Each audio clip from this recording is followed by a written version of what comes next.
I think against this, we'll still get maybe a Benoni. But, oh, nice. I don't think Eddie and I have spiced it up with a c4, c5 game. So, go Eddie.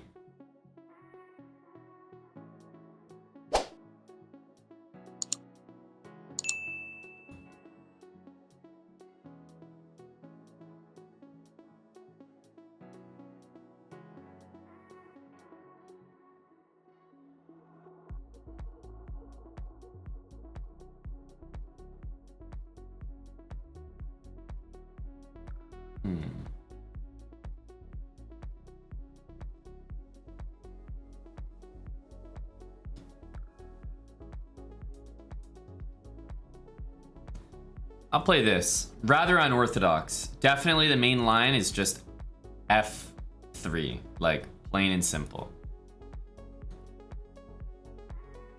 But I'm going to try this rather unusual move. I think the point of it is something like, you know, if this and takes, it actually benefits white. And meanwhile, we have stuff like that available. Who knows? Back to the video in just a sec, but first, I'd like to thank Skillshare for sponsoring this video. Skillshare is a place where you can take classes to explore a new skill or sharpen an existing talent. It's a comfortable learning environment where no goal is too small. You can break down an intimidating topic into step-by-step lessons to make it much more approachable. On Skillshare, you can browse through a wide variety of different classes, such as photography, graphic design, music, business, marketing, and even cooking to see what interests you. Skillshare is all about discovering your next creative path and joining the countless members that are already learning about what their future may hold, whether that's a new hobby or a new career path. I have been loving this bartending class by Christopher. He not only teaches you how to create basic drinks, but also the small details like garnishes, bar tools, and important ingredients. It's an awesome beginner course for those needing an introduction. You can join me on Skillshare today.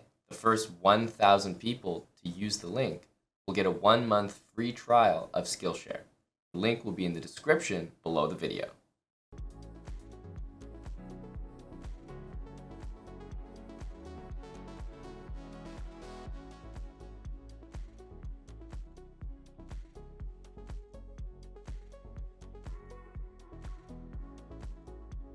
Against this, we'll jump in here. Looking at that.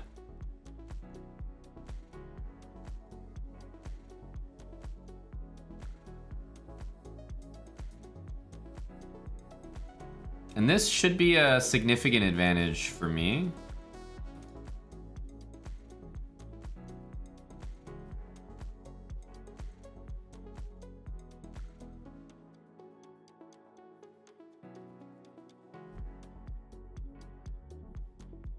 I like rook here. Not only does it maybe intend some stuff like this, but also that is a really, really crafty move. I don't think I understand this one. We should be winning a pawn here, right? So rook here. Here, takes, queen g5. It's not enough. But yeah, I mean, we're definitely going to take. Queen takes on d6 is just... looks kind of unstoppable. But if he didn't play e5, I was about to play maybe rook over. A number of different moves, I think. But this game is actually a pretty good model game for the opening that I played. Bishop d, like rook e1, bishop d3. It's a bit unusual. Most people play f3. So I think this went pretty well.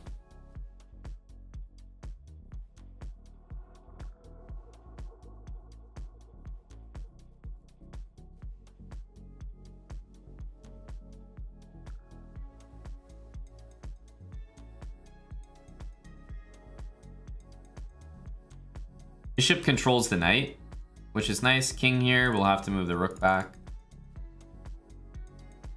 We go all the way back or rook d2.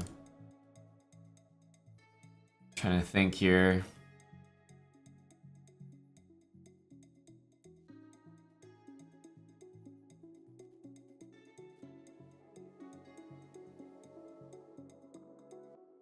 Okay, this trade should be very good for us. We're up a pawn, and our king has a immediate avenue to the center.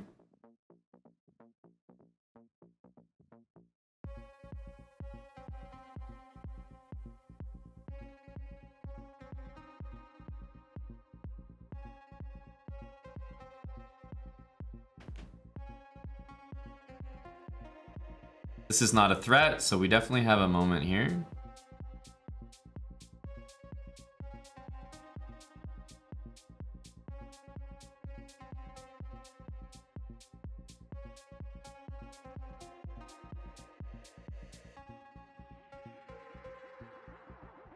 I think it's time to do this.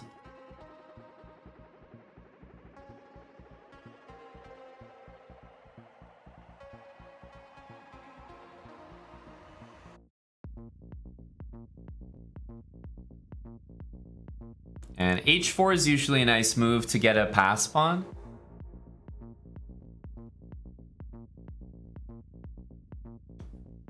So I think we'll probably do that. Because, okay, I think he's trying to do this. c5, takes. I think we want to just do it right away. This is usually the right thing. You want to pass pawn. Ooh, that's a little surprising to me. Now I think this should be not as difficult to convert.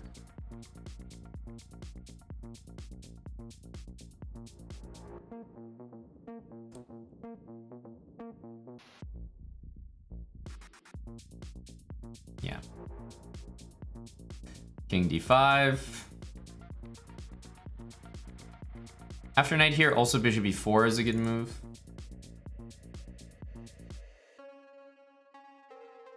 Yeah, I think this is the one. A knight here. Make sure we save that pawn and give that up and then go get it in queen. So it's just whether I like that conversion or choosing a different one. But the bishop is much better than the knight. So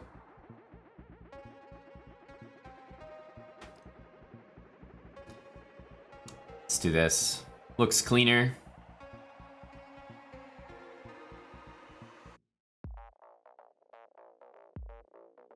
Knight doesn't have a lot of squares.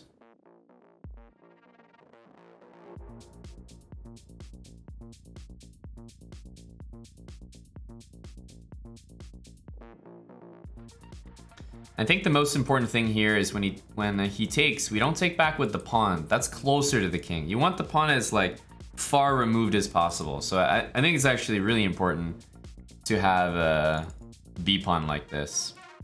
So here, I actually think we want to take, because we want to preserve a G pawn at the end. We don't want to have an H pawn because our bishop's the wrong color. Let's dominate the knight.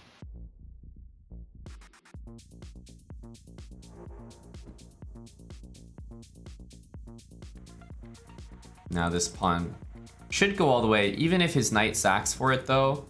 I mean, our bishop can come back here and we should be winning as well. But now I don't even think he's going to be able to stop the pawn.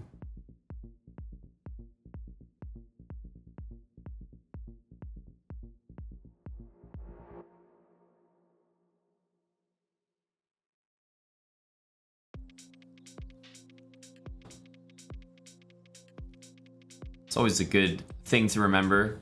Bishop 2 squares away from the knight like that. The knight just can't ever go forwards. The only moves are backwards.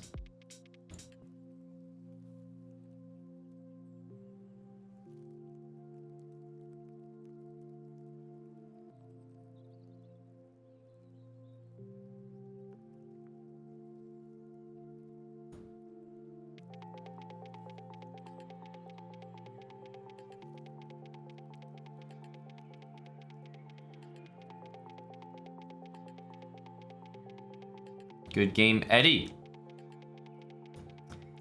Good game, Eddie. Thanks for playing, bud. What did you think of that game, Eddie? I'll tell you one thing, Eddie. I've been liking this. I mean, the truth is F3 is a really main move here, right? F3, you know, this stuff. This is like main lines that were around since, you know, Eddie's time. I tell you, Eddie might have started this variation, but I don't know if this is like necessarily a recent trend or not. But one thing that I've come to realize and enjoyed lately is that the way I played it, like this, you actually trade the bishops, and even though it looks like black achieves everything that he wants, white has a really important feature of the position, which is that knight d5 is always good for white. Always. So black's playing the game as if we were playing the previous variation. And from what I understand, this does not stand up to knight d5. Knight d5, black's best move might be queen d8.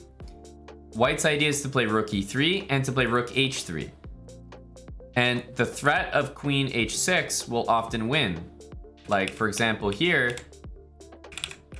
I don't know, if black played rook here or something, all of a sudden, after this move, h5, very standard, rook takes h5. And it's a really classic idea. The knight, meanwhile, is totally dominated by the bishop. And the pawn on d5 stops the knight from going there. So I just think it's really easy to look at this game after pawn takes d5 and think to yourself, okay, the knight's got an amazing square, anchored, not able to be bothered. You know, it's so much better than the bishop. But once the bishop opens up, you realize black doesn't ever really want to push the e-pawn without losing the d-pawn or, you know, whatever. And meanwhile, rook e3 to h3 is such a big idea. Rook e3 also doubles the rook. I can also play h4, h5. Why rook a1? Well, because I wanted to stop this. I wanted to make e6 or e5 always losing the d-pawn. Because I figured if I go rook e3, great move, then he's going to push the pawn, takes, and, you know, I'm better about it. I didn't really see why.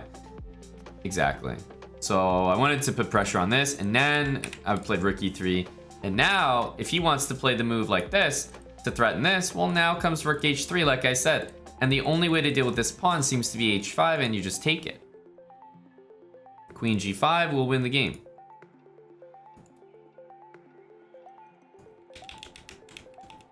So you have to play a move like rook h8, but this is clearly insufficient. White just checks, and rook e1, rook e3, and black's playing down a rook.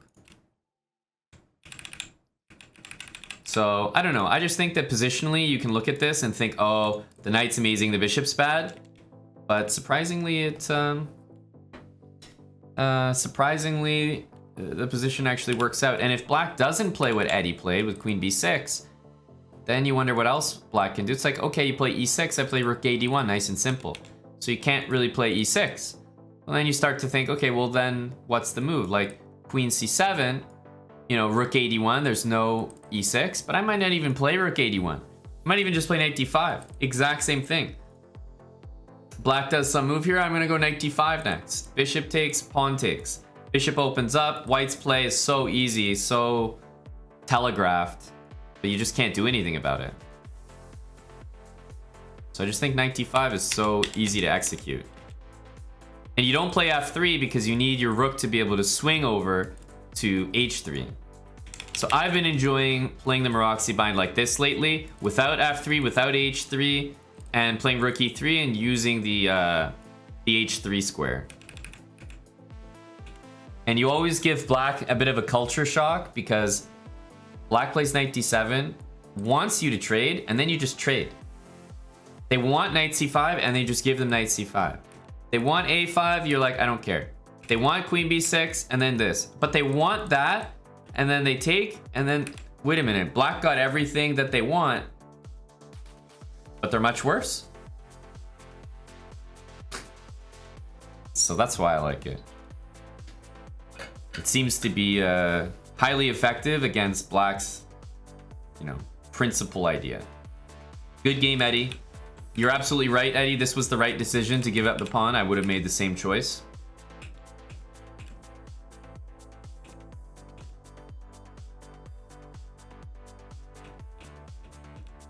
And then this endgame, of course, always winning for white, but still some technique required.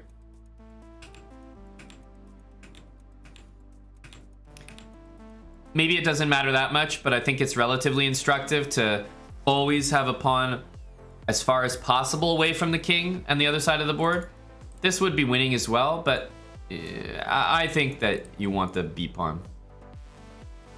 Yeah, and the only thing we needed to be careful of was not to have only this and this left. No, I don't think that matters at all, Tiago. It matters a lot when you're dealing with rooks.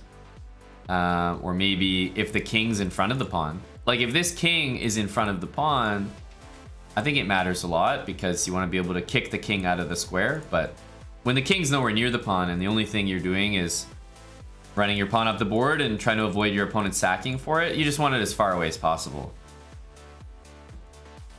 But yeah, if your bishop's here, you'd rather have your pawn queening there as opposed to queening there. And that whole thing is usually against rooks. Rooks always can sit on the 8th rank and just wait for the pawn to queen and cover it. So if you're controlling the square, then it's kind of nice, but it's not really a big deal.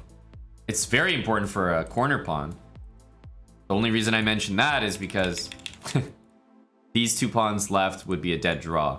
But that's just like a kind of a known thing that a bishop and a corner pawn or a side pawn it's just a draw. 94.2, yeah, that's right. You had 86.0 accuracy, Eddie. It wasn't a bad game by you. But I tell you, that variation's becoming my my favorite way of handling the Maroxy. Rook e1 and bishop b3.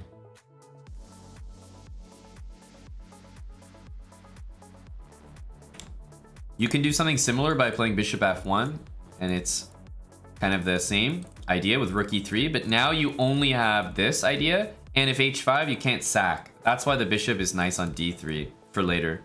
And if knight c5, I like the bishop on c2 watching the e-pawn, so I can move my rook freely. So this is like okay for white, but I think bishop on c2 is better.